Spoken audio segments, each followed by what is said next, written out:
What's up for December? This is the best month to look at Mars because Mars is going to be closest to Earth. I'm Jane Houston Jones at NASA's Jet Propulsion Laboratory in Pasadena, California. Earth is a little closer to the Sun, so it orbits a little faster, and Mars is a little further away from the Sun, so it orbits a little bit slower. But every 2 years or so, we get really close to Mars, and we have what's called opposition. That means that Mars and the Sun are on opposite sides of the Earth. If you just step outside and look to the east, after the sun sets, you'll see a bright orange star-like object, and that's Mars, and it's brighter than anything else in the sky. There's nothing else brighter. Some of the features through a telescope will look sort of like a peachy color and kind of a dark gray color on some of the other features.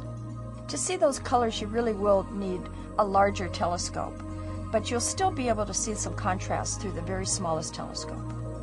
The north polar area of Mars is really interesting and really worth looking at this month because Mars is just ending its winter, and during the winter time on Mars' north pole, there's a cloud that covers the ice cap.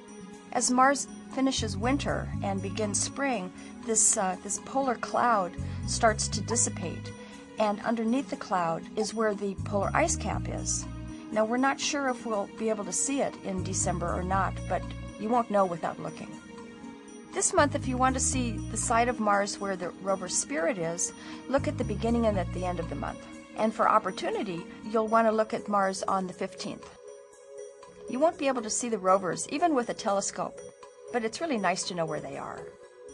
Besides the rovers, there are several spacecraft that are orbiting the planet. Mars Odyssey and Mars Reconnaissance Orbiter are just two of them. The European Space Agency's Mars Express is also orbiting. That's all for this month. I'm Jane Houston Jones.